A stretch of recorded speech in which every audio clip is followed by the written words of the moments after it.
ಮನೆಯೇ ಮೊದಲ ಪಾಠಶಾಲೆ. ಜನನಿ ತಾನೇ ಮೊದಲ ಗುರುವು.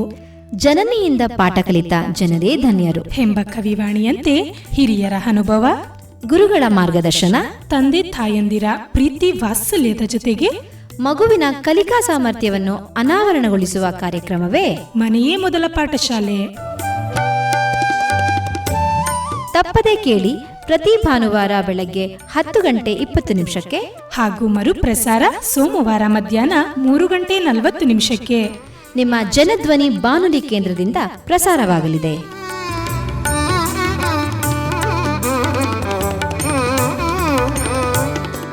ಆತ್ಮೀಯ ಜನಧ್ವನಿ ಕೇಳುಗರಿಗೆ ನಮಸ್ಕಾರ.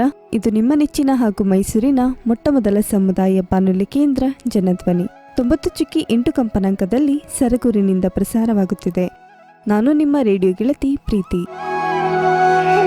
ಎಂದಿನಂತೆ ತಮ್ಮೆಲ್ಲರಿಗೂ ಮನೆಯ ಮೊದಲ ಪಾಠಶಾಲೆ ಕಾರ್ಯಕ್ರಮಕ್ಕೆ ಆತ್ಮೀಯವಾದ ಸ್ವಾಗತ. ಮನೆಯ ಮೊದಲ ಪಾಠಶಾಲೆ ತಾಯಿಯೇ ಮೊದಲ ಗುರುವು ಎಂಬಂತೆ ಮಗುವಿನ ಅಕ್ಷರಾಭ್ಯಾಸ ಮನೆಯಿಂದಲೇ ಆರಂಭವಾಗುತ್ತದೆ. ಮಗುವಿನ ಉತ್ತಮವಾದ ಭವಿಷ್ಯಕ್ಕೆ ಮನೆಯಲ್ಲಿ ದೊರೆತ ಪ್ರಾಥಮಿಕ ಸಂಸ್ಕಾರವೇ ಬುನಾದಿಯಾಗಬೇಕು. ಹಾಗೆ ಮಕ್ಕಳ ಬೆಳವಣಿಗೆ ಮೇಲೆ ಗಮನ ಹರಿಸುವುದು ಪೋಷಕರ ಕರ್ತವ್ಯ. ಮಕ್ಕಳು ಬೆಳೆಯುವ ಸಸಿಯಂತೆ ಉತ್ತಮವಾದ ಪೋಷಣೆಯ ಜೊತೆಗೆ ಒಳ್ಳೆಯ ಹಾಗೂ ಕೆಟ್ಟ ವಿಷಯಗಳ ಬಗ್ಗೆ ಅರಿವು ಮೂಡಿಸುವುದು ತುಂಬಾ ಮುಖ್ಯ. ಹಾಗೆಯೇ ಮಕ್ಕಳಿಗೆ ಉತ್ತಮ ಶಿಕ್ಷಣವನ್ನು ನೀಡುವಲ್ಲಿ ಪೋಷಕರ ಹಾಗೂ ಶಿಕ್ಷಕರ ಪಾತ್ರದ ಕುರಿತು ಮಾತನಾಡಲು ನಮ್ಮ ಜೊತೆ ಇದ್ದಾರೆ ಹೊಮ್ಮರಗಳ್ಳಿ ಸರ್ಕಾರಿ ಪದವಿ ಪೂರ್ವ ಕಾಲೇಜಿನ ಉಪನ್ಯಾಸಕಿಯಾದ ಡಾಕ್ಟರ್ ಎಂ.ಆರ್. ಆಶಾರವರು. ಬನ್ನಿ ಅವರನ್ನ ಕಾರ್ಯಕ್ರಮಕ್ಕೆ ಸ್ವಾಗತಿಸೋಣ. ಅವರಿಂದಲೇ ಒಂದಿಷ್ಟು ವಿಚಾರವನ್ನ ತಿಳಿಯೋಣ. ಮೇಡಮ್, ಮನೆಯ ಮೊದಲ ಪಾಠಶಾಲೆ ಕಾರ್ಯಕ್ರಮಕ್ಕೆ ಸ್ವಾಗತ ನಿಮಗೆ. ಧನ್ಯವಾದಗಳು. ಎಲ್ಲರಿಗೂ ನಮಸ್ಕಾರ.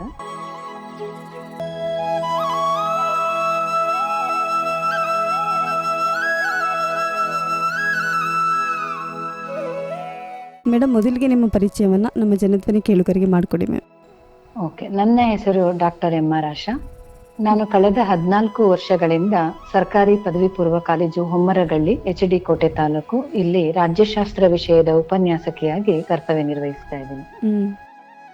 ಮೇಡಮ್, ಮೊದಲಿಗೆ ಮಕ್ಕಳ ಶಿಕ್ಷಣದಲ್ಲಿ ಶಾಲೆಯ ಪಾತ್ರದಷ್ಟೇ ಮನೆಯ ವಾತಾವರಣ ಪಾತ್ರ ಕೂಡ ಎಷ್ಟು ಮಹತ್ವದ್ದು ಅಂತ ಭಾವಿಸ್ತೀರಾ ಮ್ಯಾಮ್? ಮಕ್ಕಳಿಗೆ ಉತ್ತಮ ಶಿಕ್ಷಣವನ್ನ ನೀಡುವಲ್ಲಿ ಪೋಷಕರ ಹಾಗೂ ಶಿಕ್ಷಕರ ಪಾತ್ರವೇನು ಎಂಬ ವಿಚಾರವನ್ನ ಕುರಿತು ಮಾತನಾಡಲು ನನಗೆ ಮೊದಲಿಗೆ ಬಹಳ ಸಂತೋಷ ಆಗ್ತಾ ಇದೆ. ನೀವು ಕೇಳಿದಂತ ಮೊದಲನೇ ಪ್ರಶ್ನೆ, ಮಕ್ಕಳ ಶಿಕ್ಷಣದಲ್ಲಿ ಶಾಲೆಯ ಪಾತ್ರದಷ್ಟೇ ಮನೆಯ ವಾತಾವರಣದ ಪಾತ್ರ ಎಷ್ಟು ಮಹತ್ವದ್ದು ಅಂತ ಹೇಳಿ. ಹೌದು, ಶಾಲೆಯ ವಾತಾವರಣ ಒಂದು ಕಲಿಕಾ ವಿದ್ಯಾರ್ಥಿಗೆ ಎಷ್ಟು ಮುಖ್ಯವೋ ಅದಕ್ಕಿಂತ ಹೆಚ್ಚಿನ ಮಹತ್ವದ್ದು ಮನೆಯೇ ಮೊದಲ ಪಾಠಶಾಲೆ ಅಂತ ಹೇಳಿ ನೀವೇ ಹೇಳಿದ ಹಾಗೆ ಮನೆಯಲ್ಲಿ ಒಳ್ಳೆಯ ಒಂದು ವಾತಾವರಣವನ್ನ ಮಕ್ಕಳಿಗೆ ಕಲ್ಪಿಸ್ಕೊಡ್ಬೇಕಾಗತ್ತೆ. ಅದು ಪೋಷಕರ ಜವಾಬ್ದಾರಿ, ಹೊಣೆಗಾರಿಕೆಯೂ ಕೂಡ ಹೌದು. ಏಕೆಂದ್ರೆ ಮಕ್ಕಳಲ್ಲಿ ಆಗತಾನೆ ಬೆಳೀತಾ ಇರೋಂತಹ ಮಕ್ಕಳಲ್ಲಿ ಒಂದ್ ಮನೆಯಲ್ಲಿ ಒಂದ್ ರೀತಿಯ ಒಂದು ಅವ್ರಿಗೆ ಕಲಿಕೆಯಲ್ಲಿ ಮುಂದುವರಿಯಲು ಅಥವಾ ಹೆಚ್ಚಿನ ವಿದ್ಯಾಭ್ಯಾಸವನ್ನ ಮಾಡಲು ಒಂದ್ ರೀತಿಯ ಒಳ್ಳೆಯ ವಾತಾವರಣವನ್ನ ಕಲ್ಪಿಸಿದಾಗ ಅವರು ಕಲಿಕೆಯಲ್ಲಿ ಇನ್ನೂ ಹೆಚ್ಚಿನ ಆಸಕ್ತಿಯನ್ನ ಹೊಂದುತ್ತಾರೆ. ಅಂದ್ರೆ ಮಕ್ಕಳಲ್ಲಿ ಪೋಷಕರಾದಂತವರು ಅವರಿಗೆ ಒಂದು ಒಳ್ಳೆಯ ನಡೆ ನುಡಿ, ಒಂದು ಒಳ್ಳೆಯ ಮಾತುಗಳನ್ನ ಆಡೋದಕ್ಕೆ ಕಲಿಸುವಂತದ್ದು, ಮತ್ತೆ ಪುಸ್ತಕಗಳನ್ನ ಓದಲು ಪ್ರೇರಣೆಯನ್ನ ನೀಡುವಂತದ್ದು, ಮತ್ತೆ ಎಲ್ಲದಕ್ಕಿಂತ ಹೆಚ್ಚಾಗಿ ಮನೆಯಲ್ಲಿರುವ ಪೋಷಕರೇ ಒಂದು ಒಳ್ಳೆಯ ಭಾಷೆಯನ್ನ ಬಳಸಿಕೊಂಡು ಮಾತನಾಡುವಂಥದ್ದು, ಒಳ್ಳೆಯ ಸಂಸ್ಕಾರವನ್ನ ಕಲಿಸುವಂಥದ್ದು, ಅವ್ರಿಗೆ ಒಳ್ಳೆಯದು ಮತ್ತು ಕೆಟ್ಟದರ ಎಲ್ಲ ಪರಿಚಯವನ್ನ ಮಾಡ್ಕೊಡೋ ಅಂಥದ್ದು. ಮತ್ತೆ ಬೆಳಗ್ಗೆ ಮತ್ತು ಸಂಜೆ ಅವ್ರಿಗೆ 1 ಗಂಟೆ ಟೈಮ್ ಅವ್ರನ್ನ ಓದುವುದಕ್ಕೆ ಅಂತ ಹೇಳಿ ಒಂದು ಸಮಯವನ್ನ ನಿಗದಿ ಮಾಡಿ ಅವ್ರಿಗೆ ಓದಲು ಹೆಚ್ಚಿನ ಆಸಕ್ತಿ ಬರುವ ರೀತಿಯಲ್ಲಿ ಒಂದು ಪ್ರೇರೇಪಣೆಯನ್ನ ನೀಡಬೇಕು. ಆಗ ಮನೆಯಲ್ಲಿ ಒಂದು ಒಳ್ಳೆಯ ಒಂದು ಶಾಂತಿಯುತವಾದ ವಾತಾವರಣ ಇದ್ದಾಗ ಮನೆಯಲ್ಲಿ ಎಲ್ರೂ ನೆಮ್ಮದಿಯಾಗಿ, ಯಾವುದೇ ರೀತಿ ಜಗಳ, ಕಲಹ, ವಾದ ವಿವಾದಗಳು ಇದ್ದೇ ಇರುತ್ತೆ. ಆದ್ರೂ ಮಕ್ಕಳ ಮುಂದೆ ಅದನ್ನೆಲ್ಲ ಒಂದು ರೀತಿಯಲ್ಲಿ ಕಡಿಮೆ ಮಾಡ್ಕೊಂಡು ಮಕ್ಕಳ ಮುಂದೆ ಆದಷ್ಟು ಸಕಾರಾತ್ಮಕವಾಗಿ ಮಾತಾಡ್ಕೊಂಡು ಪಾಸಿಟಿವ್ ಆಗಿ ಅವ್ರಿಗೆ ಎನರ್ಜಿಯನ್ನ ತುಂಬುತ್ತಾ ಒಳ್ಳೆ ಮಾತುಗಳನ್ನ ಆಡ್ತಾ ಅವ್ರಿಗೆ ಪ್ರೇರೇಪಣೆಯನ್ನ ನೀಡಬೇಕಾಗಿರೋದು ಇಂದಿನ ಎಲ್ಲ ಪೋಷಕರ ಬಹಳ ದೊಡ್ಡ ಜವಾಬ್ದಾರಿ. ಹೌದು ಮ್ಯಾಮ್. ಅಂದರೆ ಮಕ್ಕಳ ಕಲಿಕೆಯಲ್ಲಿ ಮನೆಯ ವಾತಾವರಣ ಎಷ್ಟೆಲ್ಲ ಮುಖ್ಯ ಆಗುತ್ತೆ ಅನ್ನೋದ್ರ ಬಗ್ಗೆ ಹೇಳಿದ್ರಿ ಮ್ಯಾಮ್. ಹಾಗೇನೆ ಮಕ್ಕಳಿಗೆ ಓದಿನಲ್ಲಿ ಆಸಕ್ತಿಯನ್ನು ಮೂಡಿಸೋದಕ್ಕೆ ಪೋಷಕರು ಮನೆಯಲ್ಲಿ ಯಾವ ರೀತಿ ಕ್ರಮಗಳನ್ನ ಕೈಗೊಳ್ಳಬಹುದು ಅನ್ನೋದ್ರ ಬಗ್ಗೆ ಸಲಹೆ ನೀಡ್ತೀರಾ ಮ್ಯಾಮ್? ಈಗ ಮಕ್ಕಳು ಶಾಲೆಗೆ ಹೋಗ್ತಾರೆ, ಬೆಳಗಿನಿಂದ ಸಂಜೆವರೆಗೂ ಕೂಡ ಶಾಲೆಯಲ್ಲಿ ಕೂತ್ಕೊಂಡು ಟೀಚರ್ಸ್ ಅವ್ರ ಶಿಕ್ಷಕರು ಏನ್ ಹೇಳಿಕೊಟ್ಟಿರ್ತಾರೆ ಅದನ್ನೆಲ್ಲ ಕಲ್ತ್ಕೊಂಡು ಬಂದಿರ್ತಾರೆ. ಹೌದು. ಈಗ ನಾನು ಒಬ್ಬ ಉಪನ್ಯಾಸಕಿಯಾಗಿ ನನಗ್ ಗೊತ್ತಿರೋದ್ರಿಂದ ಶಾಲೆಯಲ್ಲಿ ಮಗು ಒಂದು 40% ಅಥವಾ ಒಂದು 50% ಮಗುಗೆ ಒಂದು ವಿಚಾರದ ಬಗ್ಗೆ ಅರ್ಥ ಆಗಿದ್ರೆ, ಇನ್ನು 50% ಪ್ರಯತ್ನವನ್ನ ವಿದ್ಯಾರ್ಥಿ ಅಥವಾ ಒಂದ್ ಮಗು ಮನೆಯಲ್ಲೇ ಕಲಿಬೇಕಾಗತ್ತೆ. ಹೌದು. ಯಾಕೆಂದ್ರೆ ಶಾಲೆಯಲ್ಲಿ ತರಗತಿಯಲ್ಲಿ ಎಲ್ಲವನ್ನು ಹೇಳ್ಕೊಟ್ಟ ಮಾತ್ರಕ್ಕೆ ಅಲ್ಲಿ 100% ಆ ವಿದ್ಯಾರ್ಥಿಗೆ ತಲುಪಿದೆ ಅಂತ ನಾವು ಹೇಳಕ್ಕಾಗಲ್ಲ. ಯಾಕೆಂದ್ರೆ ಅವ್ರಿಗೆ ಅಲ್ಲೂ ಒಂದ್ ಸ್ವಲ್ಪ ಅರ್ಥ ಆಗಿದ್ರೆ ಅದನ್ನ ಮನೆಯಲ್ಲಿ ಕುತ್ಕೊಂಡು ಚೆನ್ನಾಗಿ ಅಭ್ಯಾಸ ಮಾಡಿದಾಗ, ಮನನ ಮಾಡ್ಕೊಂಡಾಗ, ಪುನರಾವರ್ತನೆ ಮಾಡ್ಕೊಂಡಾಗ ಅದು ಚೆನ್ನಾಗಿ ಅವ್ರಿಗೆ ಅರ್ಥ ಆಗುತ್ತೆ ವಿಚಾರ. ಅದ್ರಲ್ಲಿ ಪೋಷಕರ ಜವಾಬ್ದಾರಿ ಏನು? ಮನೆಯಲ್ಲಿ ಶಾಲೆಯಿಂದ ಬಂದಂತಹ ಮಕ್ಕಳಿಗೆ ಅವರಿಗೆ ಒಂದು ಸಂಜೆ ಈಗ ಒಂದ್ 4 ಕಾಲಂಗೆ ಮನೆಗೆ ಬಂದ್ರೆ ಮಕ್ಕಳು, ಅವರಿಗೆ ಆಟ, ಒಂದು ಹೊರಗಡೆ ಸ್ನೇಹಿತರ ಜೊತೆ ಒಂದು ಆಟ ಆಡೋದಕ್ಕೆ 1 ಅವರ್ ಅವಕಾಶವನ್ನ ಮಾಡ್ಕೊಡೋದು, ಅವ್ರ ಬಗ್ಗೆ ಏನು ಊಟ ತಿಂಡಿ ಎಲ್ಲ ಆರೈಕೆ ಎಲ್ಲ ಮಾಡಿ ಅವರಿಗೆ ನಂತರ ಒಂದು 6 ಗಂಟೆ 6:30 ನಂತರದಲ್ಲಿ ಅವರಿಗೆ 1-1.5 ಗಂಟೆ ಅವ್ರನ್ನ ಓದೋದಕ್ಕೆ ಕೂರಿಸ್ಬೇಕು. ಅದು ಪೋಷಕರ ಜವಾಬ್ದಾರಿ. ಆ ಮಕ್ಕಳಿಗೆ ತಾನಾಗೇ ಬರಬೇಕು. ಅಂದ್ರೆ ಸಂಜೆ 6 ಗಂಟೆ ನಂತರದಲ್ಲಿ ನಾ ಕೈಕಾಲ್ ಮುಖ ತೊಳೆದ್ಕೊಂಡು ನನ್ನ ಪುಸ್ತಕವನ್ನ ಇಟ್ಕೊಂಡು ಓದ್ಬೇಕು ಅನ್ನೋದ ಚಿಕ್ಕಂದಿನಿಂದಲೇ ಅದು ಆ ಮಕ್ಳಿಗೆ ಬಂದ್ಬಿಡ್ಬೇಕು. ಅದು ಅವರಾಗೇ ಕುಳಿತುಕೊಳ್ಳೋ ಅಂತ ಒಂದು ಅಭ್ಯಾಸನ ತಂದೆ ಅಥವಾ ತಾಯಿ ಅದನ್ನ ಕಲಿಸ್ಲೇಬೇಕು ಮಕ್ಕಳಿಗೆ. ಆಮೇಲೆ ಆನಂತರ ಅವ್ರು ಯಾವುದೇ ಆಕ್ಟಿವಿಟಿ, ಈಗ ಟಿವಿ, ಇತ್ತೀಚಿನ ದಿನಗಳಲ್ಲಿ ಮಕ್ಕಳಲ್ಲಿ ಮೊಬೈಲ್ ಬಳಕೆ ಜಾಸ್ತಿ ಆಗಿದೆ, ಟಿವಿ ದೂರದರ್ಶನ ನೋಡೋಂಥದ್ದು, ಅಥವಾ ಹೊರಗಡೆ ಸ್ನೇಹಿತರ ಜೊತೆ ಆಟ ಆಡಕ್ ಹೋದ್ರೆ 7 ಗಂಟೆ ಆದ್ರೂ ಬರ್ದೇ ಇರೋದು, ಈ ತರದೆಲ್ಲ ನಾವು ಗಮನಿಸ್ತೀವಿ.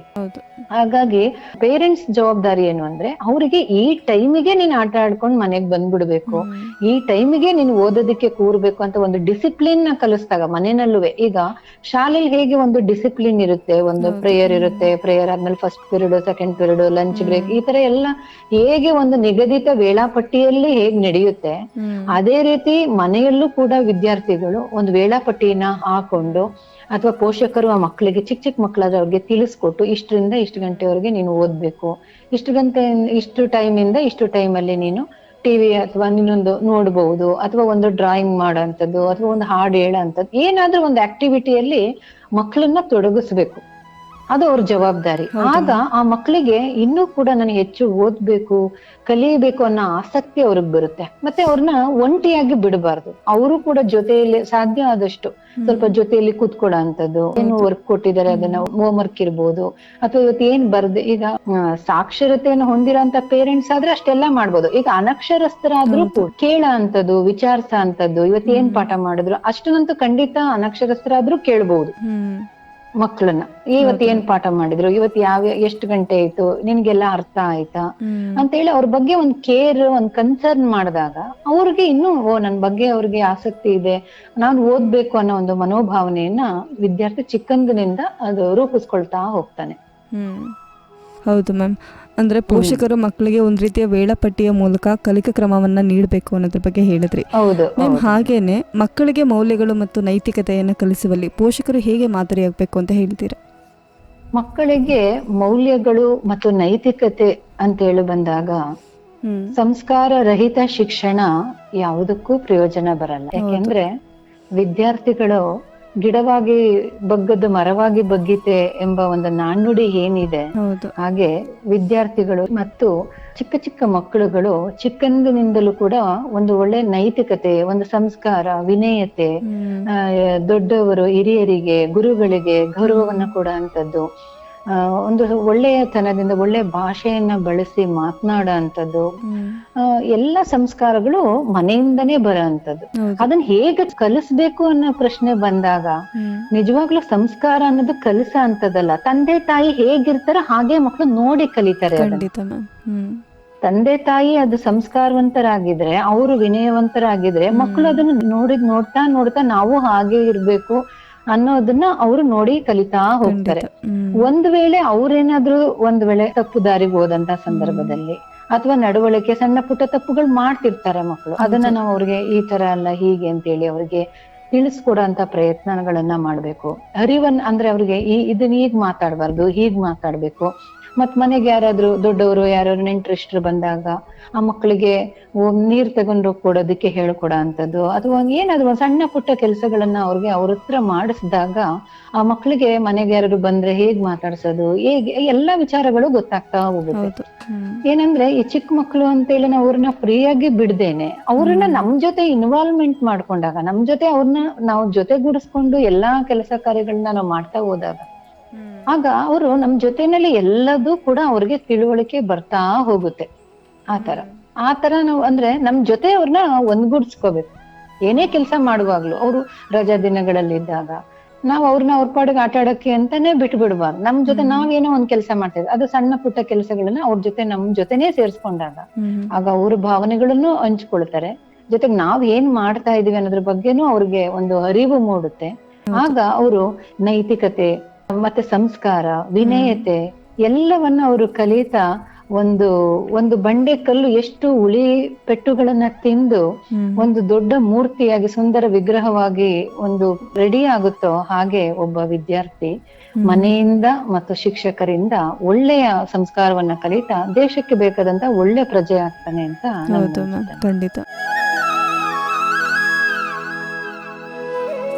ಹೌದು ಮ್ಯಾಮ್, ಅಂದ್ರೆ ನೀವು ಹೇಳಿದಾಗೆ ಮಕ್ಕಳಲ್ಲಿ ಒಳ್ಳೆಯ ಸಂಸ್ಕಾರವನ್ನ ನೀಡುವಲ್ಲಿ ಪೋಷಕರು ಮಾದರಿ ಆಗ್ಬೇಕು ಅನ್ನೋದ್ರ ಬಗ್ಗೆ ಹೇಳಿದ್ರು. ಖಂಡಿತ ಮಾದರಿ ಆಗ್ಬೇಕು. ಹೌದು ಮ್ಯಾಮ್. ಹಾಗೇನೆ ಶಾಲೆಗಳಲ್ಲಿ ಪಾಠಗಳನ್ನ ಕೇವಲ ಪುಸ್ತಕಕ್ಕೆ ಸೀಮಿತಗೊಳಿಸ್ತೇನೆ, ಮಕ್ಕಳ ಜೀವನ ಕೌಶಲ್ಯದೊಂದಿಗೆ ಸೇರಿಸೋದು ಎಷ್ಟು ಮುಖ್ಯ ಆಗುತ್ತೆ ಮ್ಯಾಮ್? ಶಾಲೆಗಳಲ್ಲಿ ಪಾಠಗಳನ್ನ ಕೇವಲ ಪುಸ್ತಕಕ್ಕೆ ಮಾತ್ರ ಅದನ್ನ ಸೀಮಿತಗೊಳಿಸಬಾರದು. ಹೌದು, ಅವ್ರಿಗೆ ಜೀವನ ಕೌಶಲ್ಯಗಳನ್ನ ಕಲಿಸ್ಬೇಕು. ಅಂದ್ರೆ ಸ್ಕಿಲ್ ಬೇಸ್ಡ್ ಎಜುಕೇಶನ್ ಅಂತ ನಾವ್ ಹೇಳ್ತೀವಿ. ಅವ್ರಿಗೆ ಈಗ ಶಿಕ್ಷಣವು ಜೊತೆಗೆ ಕಲಿತಾ ಅವ್ರಿಗೆ ಈ ಕೌಶಲ್ಯಗಳನ್ನು ಕೂಡ ಕಲಿತಾ ಹೋಗ್ಬೇಕು. ಈಗ ಕೌಶಲ್ಯಗಳನ್ನ ಹೇಗೆ ಕಲಿಸೋದು ಅನ್ನೋದನ್ನ ನೋಡೋದಾದ್ರೆ, ಈಗ ಶಾಲೆಗಳಲ್ಲಿ ಒಂದು ಹಾಡುಗಾರಿಕೆ ಇರಬಹುದು, ಅಥವಾ ಒಂದು ಸ್ಪೋರ್ಟ್ಸ್ ಹೋಗೋಂಥದ್ದು ಇರಬಹುದು, ಅಥವಾ ಈಗ NSQF ಅಂತ ಹೇಳಿ ರಾಜ್ಯ ಸರ್ಕಾರದ ಎಲ್ಲ ಸರ್ಕಾರಿ ಶಾಲೆಗಳಲ್ಲಿ ಈಗ ಅವ್ರಿಗೆ ಒಂದು ಗಂಟೆ ಟೈಮು ಅವ್ರಿಗೆ ಈ ಕೌಶಲ್ಯಗಳನ್ನ ಕೊಡ್ತಾ ಹೋಗ್ತಾರೆ. ಅಂದ್ರೆ ಉತ್ತಮವಾಗಿ ಡ್ರಾಯಿಂಗ್ ಮಾಡೋಂಥದ್ದಿರ್ಬೋದು, ಈ ಟೈಲರಿಂಗ್ ಮಾಡೋಂಥದ್ದಿರ್ಬೋದು, ಆ ರೀತಿ ಒಂದು ತರಬೇತಿಯನ್ನ ಕೊಟ್ಟು ಅವರಿಗೆ ಈ ಕೌಶಲ್ಯಗಳನ್ನು ಕೂಡ ಅವ್ರಿಗೆ ಅರಿವನ್ನ ಮೂಡಿಸ್ತಾ ಹೋಗೋದ್ರಿಂದ ಪಾಠದ ಜೊತೆಗೆ ಈ ರೀತಿ ಜೀವನ ಕೌಶಲ್ಯಗಳನ್ನು ಕೂಡ ಅವ್ರು ನೋಡಿಯೂ ಕೂಡ ಅವ್ರು ಮಾಡಿಯೂ ಕೂಡ ಅದನ್ನ ತಿಳ್ಕೊಳ್ತಾ ಹೋಗ್ತಾರೆ. ಅದಷ್ಟೇ ಅಲ್ಲದೆ ಪಾಠದ ಜೊತೆಗೆ ಈ ರೀತಿ ಕೌಶಲ್ಯಗಳ ಬಗ್ಗೆ ನಾವು ವಿವರಣೆನೂ ಕೊಡ್ಬೋದು. ಈ ರೀತಿ ಎಲ್ಲ ಇರುತ್ತೆ, ಈ ತರ ನಾವು ಮಾಡ್ಬೋದು, ಈ ತರ ಜೀವನದಲ್ಲಿ ನಾವ್ ಹೀಗೆ ಮುಂದೆ ಬರ್ಬೋದು, ದೊಡ್ಡವರಾದ್ಮೇಲೆ ನೀವು ಈ ರೀತಿ ಉದ್ಯೋಗಗಳನ್ನ ನೀವೇ ಉದ್ಯೋಗಗಳನ್ನ ಮಾಡ್ಬಹುದು. ಅದು ಉದಾಹರಣೆಗೆ ಬಟ್ಟೆ ನೇಯ ಅಂತದಿರ್ಬೋದು, ಈ ಪಾಟ್ಗಳನ್ನೆಲ್ಲ ಮಾಡೋ ಅಂತದಿರ್ಬೋದು, ಪಾಟ್ಗೆ ಪೇಂಟಿಂಗ್ ಮಾಡೋ ಅಂತದಿರ್ಬೋದು, ಹೊಲಿಗೆ ತರಬೇತಿ ಇರ್ಬೋದು. ಈ ರೀತಿ ಅವ್ರಿಗೆ ಎಲ್ಲವನ್ನ ನಾವು ಹೇಳ್ತಾ ಹೋದಾಗ್ಲೂ ಕೂಡ ಅವ್ರಿಗೆ ಜೀವನ ಕೌಶಲ್ಯಗಳನ್ನ ಕಲಿಸೋದ್ರಿಂದ ಅವ್ರಿಗೆ ಶಿಕ್ಷಣದ ಜೊತೆಗೆ ಮುಂದೆ ಬದುಕಿನಲ್ಲಿ ಯಾವುದೇ ಉದ್ಯೋಗ ಸಿಗದಿದ್ರೂ ಕೂಡ ಜೀವನವನ್ನ ಹೇಗೆ ರೂಪಿಸ್ಕೊಳ್ಬಹುದು ಅನ್ನೋ ಒಂದು ಆತ್ಮಸ್ಥೈರ್ಯವನ್ನ ಖಂಡಿತವಾಗಿಯೂ ಶಾಲೆಗಳಲ್ಲಿ ವಿದ್ಯಾರ್ಥಿಗಳಿಗೆ ನಾವು ಅವ್ರ ಮನಸ್ಸಿನಲ್ಲಿ ಅಚ್ಚಳಿಯದಂತೆ ಕೌಶಲ್ಯಗಳನ್ನ ನಾವು ಕಲಿಸಬಹುದು. ಹೌದು ಮ್ಯಾಮ್. ಅಂದರೆ ಮಕ್ಕಳಿಗೆ ಹಲವಾರು ರೀತಿಯ ಜೀವನ ಕೌಶಲ್ಯ ತರಬೇತಿಗಳನ್ನು ನೀಡೋದ್ರಿಂದ ಅವರ ಜೀವನದ ಬಗ್ಗೆ ಒಳ್ಳೆ ಅರಿವು ಮೂಡುತ್ತೆ ಮಕ್ಕಳಿಗೆ ಅನ್ನೋದ್ರ ಬಗ್ಗೆ ಹೇಳಿದ್ರಿ. ವಿದ್ಯಾರ್ಥಿಗಳಲ್ಲಿ ಕಲಿಕೆಯ ಆಸಕ್ತಿ ಹೆಚ್ಚಿಸೋದಕ್ಕೆ ಶಿಕ್ಷಕರು ಯಾವ ರೀತಿಯ ವಿಧಾನಗಳನ್ನ ಬಳಸಬಹುದು ಅಂತ ಹೇಳ್ತೀರಾ?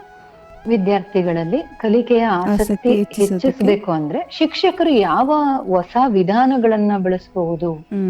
ಇತ್ತೀಚಿನ ದಿನಗಳಲ್ಲಿ ಕಲಿಕೆಯ ಮಟ್ಟವನ್ನ ನಾವು ಶಾಲಾ ಕಾಲೇಜುಗಳಲ್ಲಿ ಗಮನಿಸಿದಾಗ ಬಹಳ ಕಡಿಮೆ ಆಗ್ತಾ ಇದೆ. ಅಂದ್ರೆ ಆಸಕ್ತಿ. ಹೌದು ಮ್ಯಾಮ್. ಮಕ್ಕಳು ಹೇಗೆ ಅಂತ ಅಂದ್ರೆ ಬೇಗ ಬೇರೆ ಬೇರೆ ಮಕ್ಕಳನ್ನ ನೋಡಿ ಡೈವರ್ಟ್ ಆಗ್ಬಿಡ್ತಾರೆ. ಅವ್ರ ಮೈಂಡ್ ನ ಬೇಗ ಚೇಂಜ್ ಮಾಡ್ಕೊಳ್ಳೋಂಥದ್ದನ್ನ ನಾವು ನೋಡ್ತೀವಿ. ಹೌದು, ಖಂಡಿತ. ಒಬ್ರನ್ನ ನೋಡಿ ಇನ್ನೊಬ್ರು ಅದ್ ಬದಲಾಗ ಅಂತದ್ದು. ಅದೇ ರೀತಿ ಓದೋಂತ ವಿದ್ಯಾರ್ಥಿಗಳನ್ನ ನೋಡಿಯೂ ಕೂಡ ತಾನು ಇನ್ನೂ ಹೆಚ್ಚು ಓದ್ಬೇಕು ಅಂತ ಹೇಳಿ ಬದಲಾಗ ಅಂತ ವಿದ್ಯಾರ್ಥಿಗಳು ಇದ್ದಾರೆ. ಓದದೇ ಇರೋಂತ ವಿದ್ಯಾರ್ಥಿಗಳನ್ನ ನೋಡಿ ಅಲ್ಪ ಸ್ವಲ್ಪ ಕೆಟ್ಟ ಗುಣಗಳಿರುವಂತ ವಿದ್ಯಾರ್ಥಿಗಳನ್ನ ನೋಡಿ ಚೆನ್ನಾಗಿರೋ ವಿದ್ಯಾರ್ಥಿಗಳು ಬದಲಾಗೋದನ್ನು ಕೂಡ ನಾವು ನೋಡಿದೀವಿ. ಹಾಗಾಗಿ ಶಿಕ್ಷಕರ ಪಾತ್ರವೇನು ಅಂದ ಹೊಸ ವಿಧಾನಗಳೇನು ಅಂದಾಗ ಮೊದಲು ಶಿಕ್ಷಕರು ಮಾಡ್ಬೇಕಾದಂತಹ ಬಹುದೊಡ್ಡ ಜವಾಬ್ದಾರಿ ಅಂದ್ರೆ ಎಲ್ಲ ವಿದ್ಯಾರ್ಥಿಗಳನ್ನ ಗಮನಿಸಿ ತನ್ನೆಡೆಗೆ ಸೆಳೆದುಕೊಳ್ಬೇಕು ಶಿಕ್ಷಕರು. ಮೊದಲು ಶಿಕ್ಷಕರು ವಿದ್ಯಾರ್ಥಿಗಳಿಗೆ ಇಷ್ಟ ಆಗ್ಬಿಟ್ರೆ ಅವ್ರು ಹೇಳೋದನ್ನೆಲ್ಲ ಮಕ್ಕಳು ಚಾಚು ತಪ್ಪದೆ ಪಾಲನೆ ಮಾಡ್ತಾರೆ. ಹೌದು. ಏಕೆಂದ್ರೆ ಟೀಚರ್ಸ್ ಯಾವಾಗ ಸ್ಟೂಡೆಂಟ್ಸ್ಗೆ ಇಷ್ಟ ಆಗ್ತಾರೆ, ಫಸ್ಟ್ ಅವರ ವ್ಯಕ್ತಿತ್ವ ಅವ್ರಿಗೆ ಇಷ್ಟ ಆಗುತ್ತೆ, ಅವ್ರು ಹೇಳದ್ ಯಾವಾಗ ಅವ್ರಿಗೆ ಇಷ್ಟ ಆಗುತ್ತೆ ಅದನ್ನ ಪ್ರತಿಯೊಂದು ಕಲಿತಾ ಹೋಗ್ತಾರೆ. ನಾನ್ ಗಮನಿಸಿದ್ದೇನು ಅಂದ್ರೆ, ನಾನು ಒಬ್ಬ ಉಪನ್ಯಾಸಕಿ ಆಗಿದ್ರು ಕೂಡ ನನ್ನ ಮಕ್ಕಳಿಗೆ ನಾನ್ ಮನೇಲಿ ಹೇಳೋದಕ್ಕಿಂತ ಅವ್ರ ಶಾಲೆಯಲ್ಲಿ ಟೀಚರ್ ಹೇಳೋದನ್ನ ಚಾಚು ತಪ್ಪದೆ ಪಾಲನೆ ಮಾಡ್ತಾರೆ. ಅದು ನಾನು ಒಬ್ಬ ಉಪನ್ಯಾಸಕಿ ನಾನ್ ಕಂಡ್ಕೊಂಡಂತ ಸತ್ಯ. ಅಂದ್ರೆ ನಾವ್ ಏನೇ ನಾನು ಉಪನ್ಯಾಸಕಿ ಆಗಿದ್ರೆ ನನ್ನ ಮಕ್ಳಿಗೆ ನಾನು ಪೋಷಕಳಾಗಿರ್ತೀನಿ.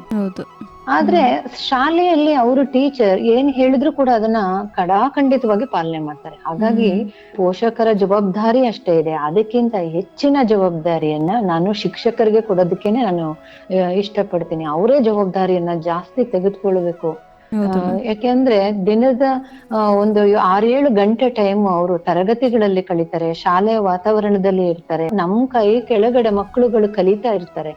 ಹಾಗಾಗಿ ಅವರನ್ನ ಪೋಷಣೆ ಮಾಡಿ, ಅವರನ್ನ ರಕ್ಷಣೆ ಮಾಡಿ, ಅವ್ರಿಗೆ ಒಳ್ಳೆ ಸಲಹೆಗಳನ್ನ ಮಾರ್ಗದರ್ಶನವನ್ನ ಕೊಟ್ಟು, ಯಾರು ಕಲಿಕೆಯಲ್ಲಿ ಹಿಂದುಳಿದಿರ್ತಾರೆ ಆ ವಿದ್ಯಾರ್ಥಿಗಳನ್ನ ಗುರುತಿಸೋ ಅಂತದ್ದು, ಅವರಿಗೆ ಬರವಣಿಗೆಗಳನ್ನ ಕೊಡೋ ಅಂತದ್ದು, ಮನೆ ಕೆಲಸಗಳನ್ನ ಕೊಡೋದು, ಮತ್ತೆ ಪ್ರಶ್ನೆಗಳನ್ನ ಕೇಳೋದು, ಉತ್ತರಗಳನ್ನ ಹೇಳಿಸೋದು, ಅಥವಾ ವಿದ್ಯಾರ್ಥಿಗೆ ಕಲಿಕೆಯಲ್ಲಿ ಯಾಕೆ ಹಿಂದುಳಿದಿದ್ದಾನೆ ಅಂತೇಳಿ ಕಾರಣಗಳನ್ನ ತಿಳ್ಕೊಳ್ಳೋದು, ಮನೆಯಲ್ಲಿ ಆ ಹುಡುಗನಿಗೆ ಅಥವಾ ಹುಡುಗಿಗೆ ಮನೆಯಲ್ಲಿ ಪೋಷಕರ ಬೆಂಬಲ ಇದೆಯಾ ಇಲ್ವಾ, ಮನೆಯಲ್ಲಿ ಕಲಿಕಾ ವಾತಾವರಣ ಇದೆಯಾ ಇಲ್ವಾ, ತುಂಬಾ ಎಲ್ಲಾ ವಿಚಾರಗಳನ್ನ ಅಧ್ಯಯನ ಮಾಡಿ ಆ ನಂತರ ಆ ವಿದ್ಯಾರ್ಥಿಗೆ ಏನ್ ಮಾಡ್ಬಹುದು ಅಥವಾ ಅವ್ರಿಗೆ ಹೇಗ್ ಕಲ್ಸೋದಕ್ಕೆ ಅಂದ್ರೆ ಮನೆ ಕೆಲಸ ಕೊಡೋಂಥದ್ದು, ಬರವಣಿಗೆ ಕೊಡೋದು, ಕ್ವಶನ್ ರೆಡಿ ಮಾಡ್ಕೊಡೋ ಅಂಥದ್ದು, ಅಥವಾ ಮೊದ್ಲಿಗೆ ಸಣ್ಣ ಸಣ್ಣ ಪ್ರಶ್ನೆಗಳನ್ನ ಕಲಿಯೋದಕ್ಕೆ ಅವ್ರಿಗೆ ಪ್ರೋತ್ಸಾಹ ಕೊಡೋದು.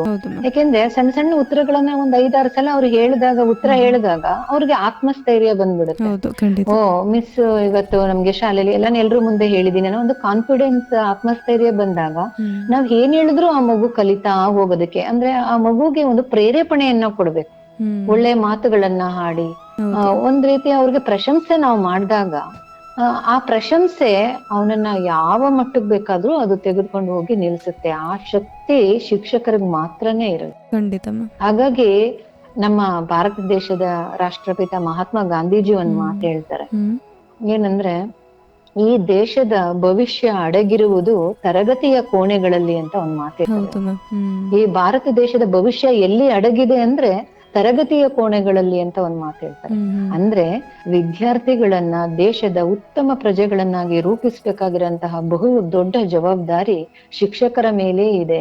ಹಾಗಾಗಿ ಶಿಕ್ಷಕರು ಈ ಜವಾಬ್ದಾರಿಗಳನ್ನ ಅರಿತು ಮಕ್ಕಳಿಗೆ ಒಳ್ಳೆ ಒಂದು ಹೊಸ ವಿಧಾನಗಳನ್ನ ಬಳಕೆ ಮಾಡ್ಕೊಂಡು ಕಲಿಸುವಂತಹ ನಿರಂತರ ಪ್ರಯತ್ನ ಮಾಡಿದಾಗ ಖಂಡಿತ ಯಶಸ್ಸು ಸಿಗುತ್ತೆ. ಶಿಕ್ಷಕರು ವಿದ್ಯಾರ್ಥಿಗಳಲ್ಲಿ ಉತ್ತಮ ಬಾಂಧವ್ಯವನ್ನ ಕಲಿಸ್ಕೊಡ್ಬೇಕು ಅನ್ನೋದ್ರ ಬಗ್ಗೆ ಹೇಳಿದ್ರಿ ಮ್ಯಾಮ್. ಅಂದರೆ ವಿದ್ಯಾರ್ಥಿಗಳಲ್ಲಿ ಅಂಕಗಳಿಂದಲೂ ಪ್ರತಿಭೆ ಹಾಗೂ ಮತ್ತೆ ಸೃಜನಶೀಲತೆ ಬೆಳೆಸುವಲ್ಲಿ ಶಿಕ್ಷಕರ ಪಾತ್ರ ಹೇಗಿರುತ್ತೆ ಮ್ಯಾಮ್? ವಿದ್ಯಾರ್ಥಿಗಳಲ್ಲಿ ಅಂಕಗಳಿಗಿಂತಲೂ ಪ್ರತಿಭೆ ಹಾಗೂ ಸೃಜನಶೀಲತೆ ಬೆಳೆಸುವಲ್ಲಿ ಶಿಕ್ಷಕರ ಪಾತ್ರ ಅಲ್ವಾ? ಹೌದು.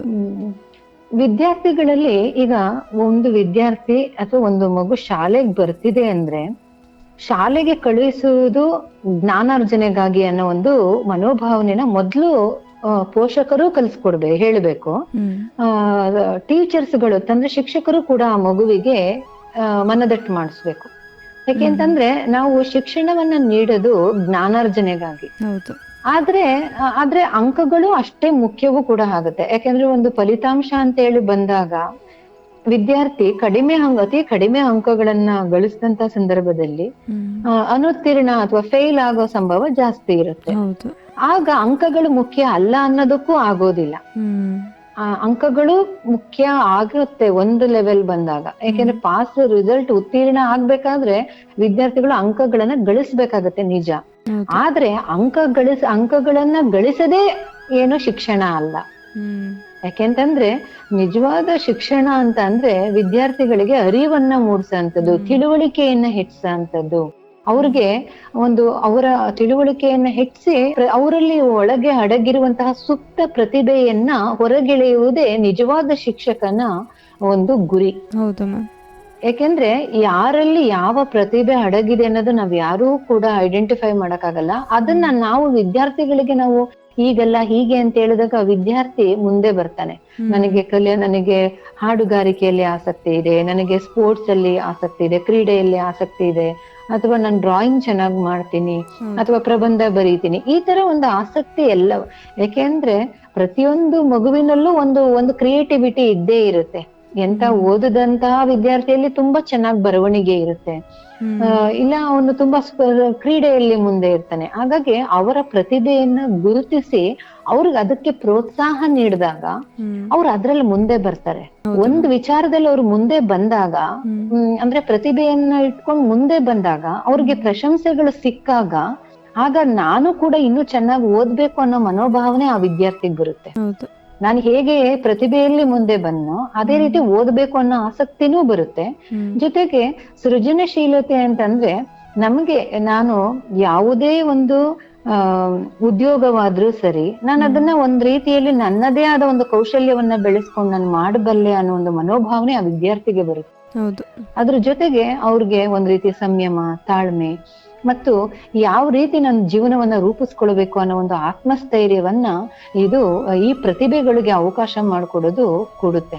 ಹಾಗಾಗಿ ಶಿಕ್ಷಕರು ವಿದ್ಯಾರ್ಥಿಗಳಲ್ಲಿ ಅವರವರ ಪ್ರತಿಭೆಗಳನ್ನ ಗುರುತಿಸಿ ಅವರ ಸೃಜನಶೀಲತೆಗೆ, ಕ್ರಿಯೇಟಿವಿಟಿ, ಹೊಸದಾಗಿ ಅವ್ರು ಏನು ಆಲೋಚನೆ ಮಾಡ್ತಾರೆ ಅಥವಾ ಹೊಸದಾಗಿ ಅವ್ರಿಗೆ ಏನು ಆಸಕ್ತಿ ಇದೆ ಅನ್ನೋದನ್ನ ತಿಳಿದುಕೊಂಡು ಅವ್ರ ಜೊತೆ ಮಾತನಾಡಿ, ಚರ್ಚೆ ಮಾಡಿ, ತಿಳಿದುಕೊಂಡು ಆ ಮೂಲಕ ಅವ್ರಿಗೆ ನಾವು ಸಪೋರ್ಟ್ ಮಾಡಿದಾಗ ಖಂಡಿತವಾಗಿಯೂ ವಿದ್ಯಾರ್ಥಿಗಳು ಅಂಕಗಳು ಗಳಿಸೋದೇ ಜೀವನ ಅಲ್ಲ. ಜೀವನದಲ್ಲಿ ಶಿಕ್ಷಣವನ್ನ ನಾವು ಜ್ಞಾನಾರ್ಜನೆಗೆ ಪಡೆಯೋದು.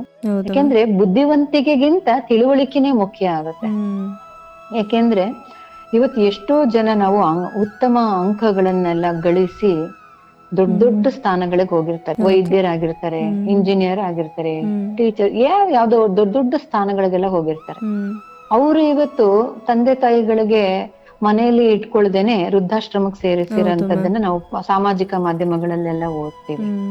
ನಮ್ಗನ್ಸುತ್ತೆ ಇಷ್ಟು ಎಜುಕೇಟೆಡ್ಸ್, ಶಿಕ್ಷಣವನ್ನ ಪಡೆದಿರಂತಹ ವ್ಯಕ್ತಿಗಳು ತನ್ನ ಪೋಷಕರಿಗೆ ಇವತ್ತು ಒಂದು ಊಟ ಹಾಕೋದಕ್ಕೆ ಅಥವಾ ತನ್ನ ಮನೇಲಿ ಇಟ್ಕೊಳ್ಳೋದೇನೆ ಅವ್ರು ನೋಡ್ಕೊಳ್ಳೋದಕ್ಕೆ ಕಷ್ಟ ಆಗುತ್ತೆ ಅನ್ನೋ ಕಾರಣಕ್ಕೆ ಈ ತರ ವೃದ್ಧಾಶ್ರಮಗಳಿಗೆ ಸೇರ್ಸೋದನ್ನ ನೋಡಿದಾಗ ಇಲ್ಲಿ ಅಂಕಗಳು, ಬುದ್ಧಿವಂತಿಕೆ ಅನ್ನೋದು ಮುಖ್ಯ ಅಲ್ಲ. ವಿದ್ಯಾರ್ಥಿಗಳಲ್ಲಿ ಕಲಿಸ್ಬೇಕಾಗಿರೋದು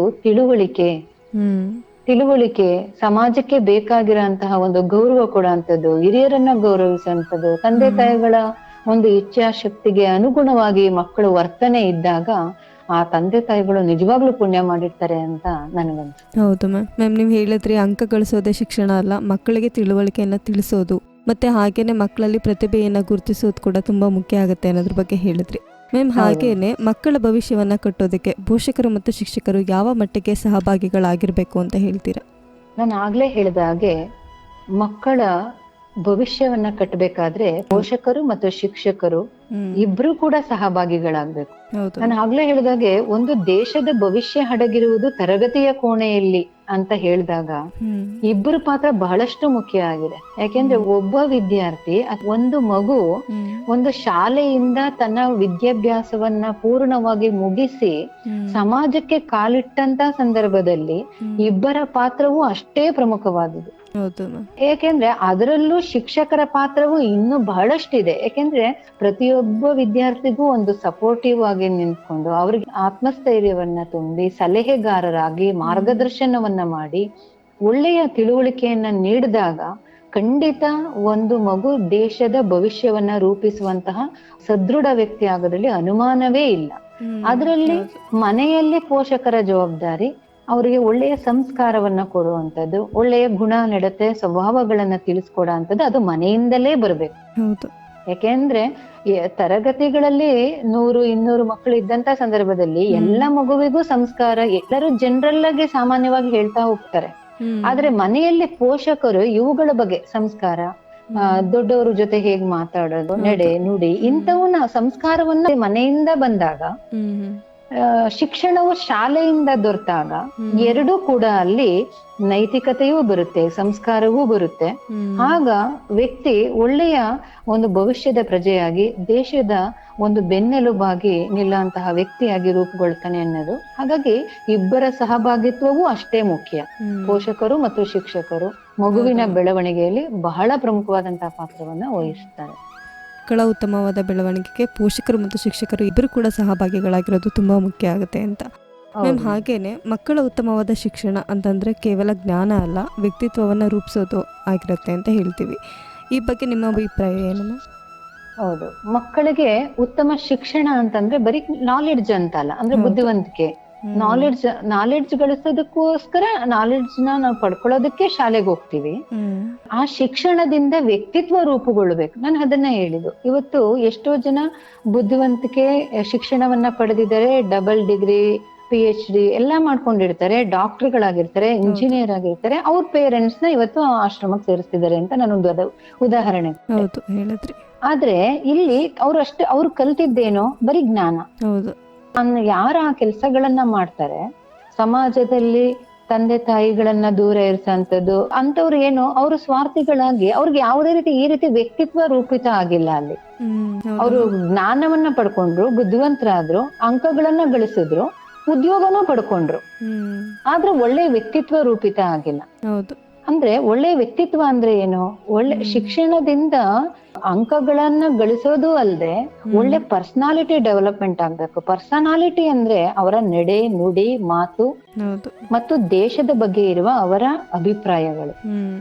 ಯಾಕಂದ್ರೆ ಒಂದು ದೇಶ ಅಂದಾಗ ಆ ದೇಶದ ಹಿನ್ನೆಲೆ ಇರುತ್ತೆ. ಆ ದೇಶ ಹೇಗೆ ಸ್ವಾತಂತ್ರ್ಯವನ್ನ ಪಡೆದ್ರು ಅನ್ನೋ ಹಿನ್ನೆಲೆ ಇದೆ.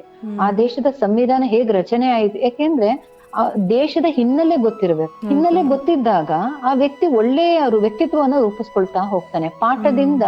ಅಲ್ಲಿ ಈಗ ಉದಾಹರಣೆಗೆ ಡಾಕ್ಟರ್ BR ಅಂಬೇಡ್ಕರ್ ಅವರು ಭಾರತ ಸಂವಿಧಾನದ ಪಿತಾಮಹ. ಭಾರತ ಸಂವಿಧಾನವನ್ನ ರಚನೆ ಮಾಡಿದ್ರು. ಡಾಕ್ಟರ್ BR ಅಂಬೇಡ್ಕರ್ ಅವರು ಒಂದು ಕರೆ ಕೊಡ್ತಾರೆ, ಶಿಕ್ಷಣ, ಸಂಘಟನೆ, ಹೋರಾಟ ಅಂತ ಹೇಳಿ.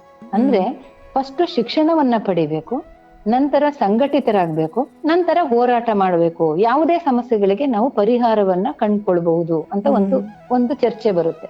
ಅಂದ್ರೆ ಇಲ್ಲಿ ನಾನು ಯಾಕೆ ಇದನ್ನ ಹೇಳ್ತಿದ್ದೀನಿ ಅಂದ್ರೆ, ವ್ಯಕ್ತಿತ್ವ ಅಂತ ಅಂದ್ರೆ ವಿದ್ಯಾರ್ಥಿ ಓದುವಂತ ಸಂದರ್ಭದಲ್ಲಿ ಸಮಾಜದಲ್ಲಿದ್ದಂತಹ ಅನ್ಯಾಯಗಳನ್ನ ತೊಡೆದು ಹಾಕುವ ಪ್ರಯತ್ನವನ್ನ ನಾನು ಮಾಡ್ಬೇಕು ಅನ್ನೋ ಒಂದು ವ್ಯಕ್ತಿತ್ವ ವಿದ್ಯಾರ್ಥಿಯಾಗಿದ್ದಾಗಲೇ ರೂಪುಗೊಳ್ಬೇಕು. ಹೌದು. ಮತ್ತೆ ಸಮಾಜದಲ್ಲಿ ಸಮಾನತೆ ಅಂತ ಬಂದಾಗ ನಾನು ಎಲ್ಲರನ್ನ ಸಮಾನವಾಗಿ ಕಾಣಬೇಕು ಅನ್ನೋ ಒಂದು ಮನಸ್ಸು ಆ ವಿದ್ಯಾರ್ಥಿಗೆ ಬರಬೇಕು. ರಾಷ್ಟ್ರೀಯ ಭಾವೈಕ್ಯತೆ ಅಂತ ಹೇಳಿ ಬಂದಾಗ ದೇಶ ಪ್ರೇಮವನ್ನ ನಾನು ಬೆಳೆಸ್ಕೊಳ್ಬೇಕು. ಮನೆ ಎಷ್ಟು ಮುಖ್ಯನೋ ದೇಶವೂ ಅಷ್ಟೇ ಮುಖ್ಯ ಅನ್ನೋ ಒಂದು ಮನೋಭಾವನೆ ವಿದ್ಯಾರ್ಥಿಗೆ ಬರಬೇಕು. ದೇಶ ಸೇವೆಯನ್ನ ಮಾಡಬೇಕು.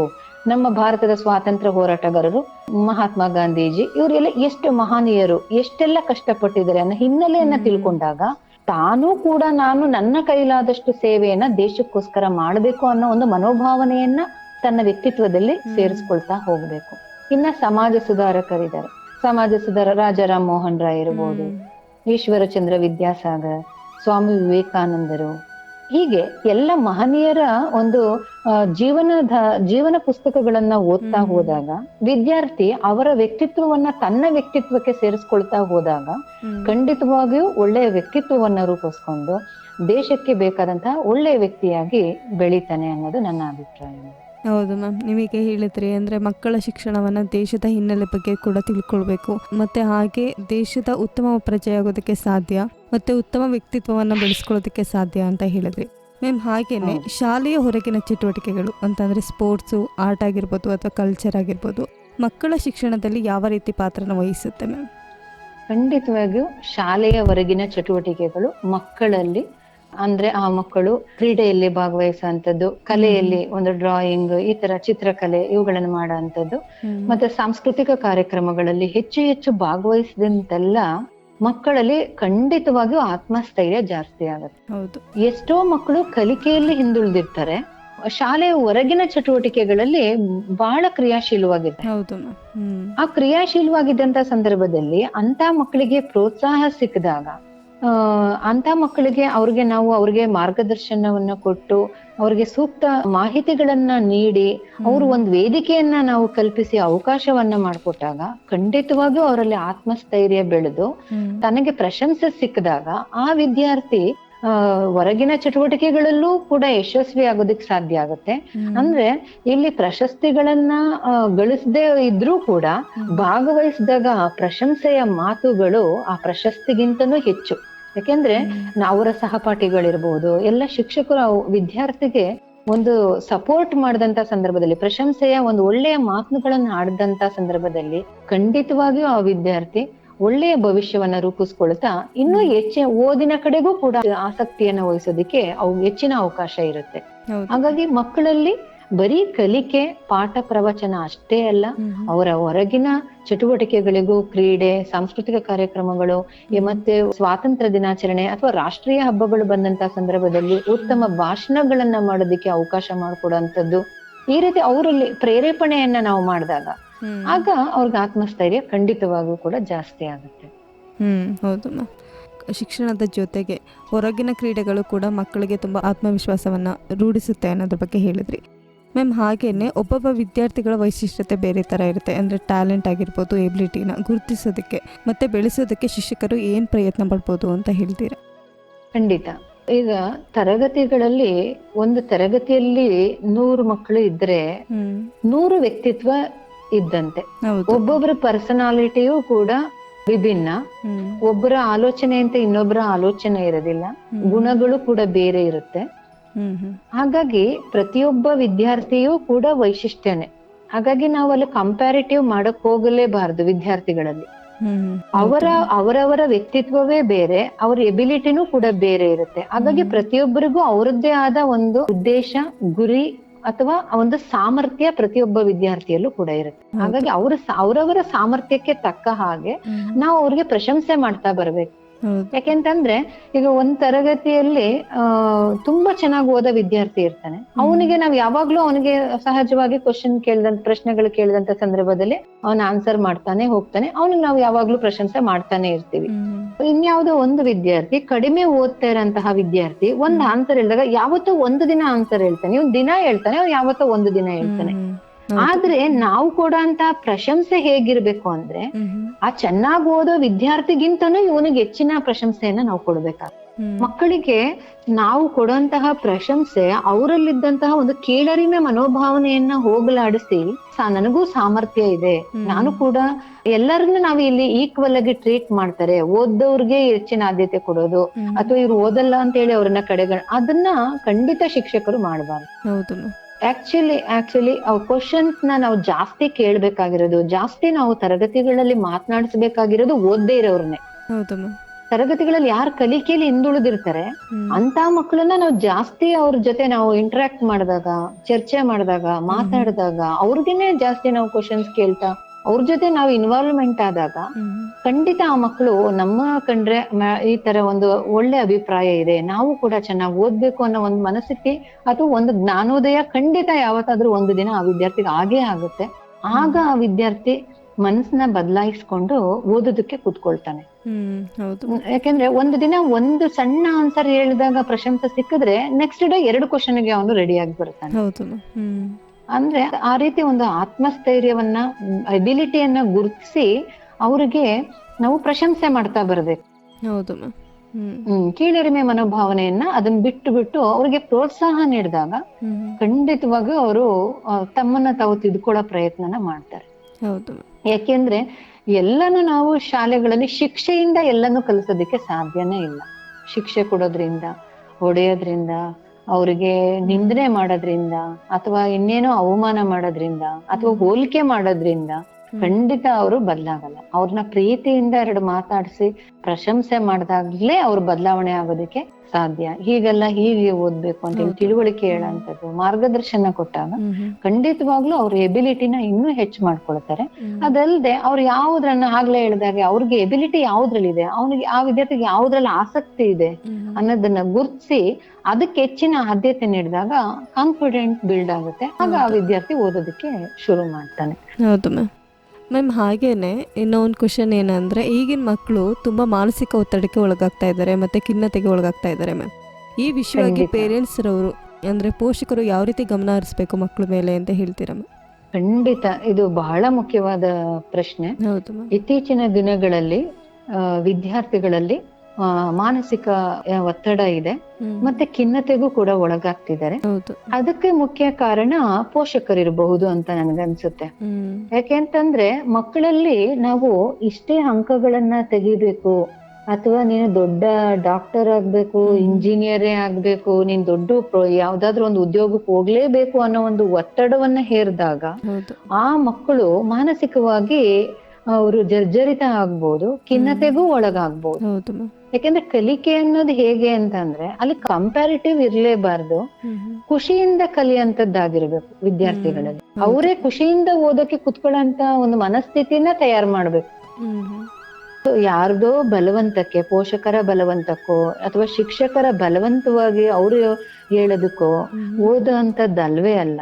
ಹಾಗಾಗಿ ಮಕ್ಕಳು ತಾವಾಗಿ ಅದನ್ನ ಇಷ್ಟಪಟ್ಟು ಅವರೇ ಓದ್ಕೊಂಡು ಕುತ್ಕೊಳ್ಳೋ ರೀತಿ ನಾವು ಮಾಡ್ಬೇಕು. ಅಂಕಗಳಿಗೆ ಅವ್ರನ್ನ ದಾಸರನ್ನಾಗಿ ನಾವು ಮಾಡಬಾರ್ದು. ಕಡಿಮೆ ಅಂಕಗಳು ಗಳಿಸಿದಾಗ್ಲೂ ಅವ್ರಿಗೆ ಪ್ರಶಂಸೆ ಮಾಡಿ, ಮುಂದಿನ ಕಿರು ಪರೀಕ್ಷೆಗಳಲ್ಲಿ ನೀನು ತೆಗೀತೀಯ, ಅಂಕಗಳು ಬರುತ್ತೆ, ಅಥವಾ ಜೀವನದಲ್ಲಿ ಉದ್ಯೋಗವೇ ಅಲ್ಟಿಮೇಟ್ ಏನು ಅಲ್ಲ, ಮಾಡೋದಕ್ಕೆ ನಾವು ಇಷ್ಟಪಟ್ಟ ಯಾವ ಉದ್ಯೋಗವನ್ನಾದ್ರೂ ನಾವು ಮಾಡಬಹುದು.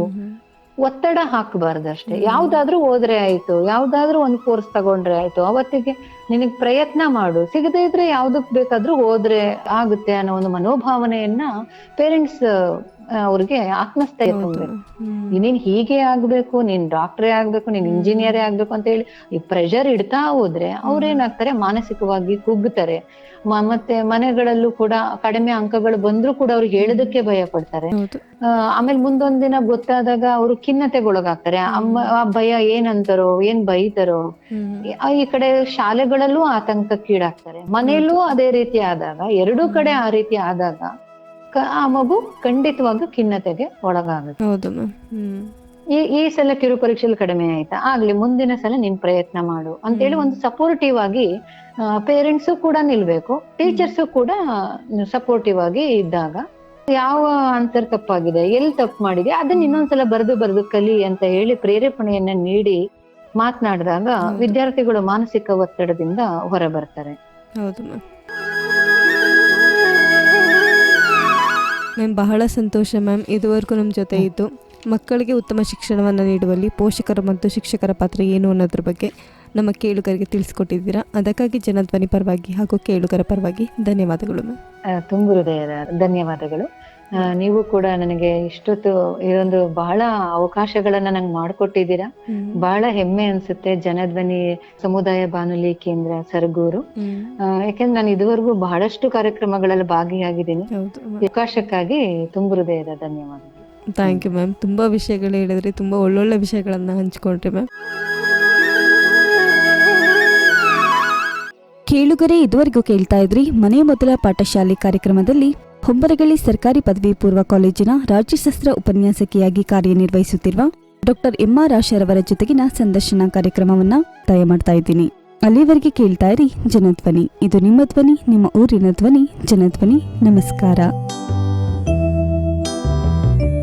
ಮನೆಯೇ ಮೊದಲ ಪಾಠಶಾಲೆ, ಜನನಿ ತಾನೇ ಮೊದಲ ಗುರುವು, ಜನನಿಯಿಂದ ಪಾಠ ಕಲಿತ ಜನರೇ ಧನ್ಯರು ಎಂಬ ಕವಿವಾಣಿಯಂತೆ ಹಿರಿಯರ ಅನುಭವ, ಗುರುಗಳ ಮಾರ್ಗದರ್ಶನ, ತಂದೆ ತಾಯಂದಿರ ಪ್ರೀತಿ ವಾತ್ಸಲ್ಯದ ಜೊತೆಗೆ ಮಗುವಿನ ಕಲಿಕಾ ಸಾಮರ್ಥ್ಯವನ್ನು ಅನಾವರಣಗೊಳಿಸುವ ಕಾರ್ಯಕ್ರಮವೇ ಮನೆಯೇ ಮೊದಲ ಪಾಠಶಾಲೆ. ತಪ್ಪದೇ ಕೇಳಿ ಪ್ರತಿ ಭಾನುವಾರ ಬೆಳಗ್ಗೆ 10:20 ಹಾಗೂ ಮರುಪ್ರಸಾರ ಸೋಮವಾರ ಮಧ್ಯಾಹ್ನ 3:40 ನಿಮ್ಮ ಜನಧ್ವನಿ ಬಾನುಲಿ ಕೇಂದ್ರದಿಂದ ಪ್ರಸಾರವಾಗಲಿದೆ.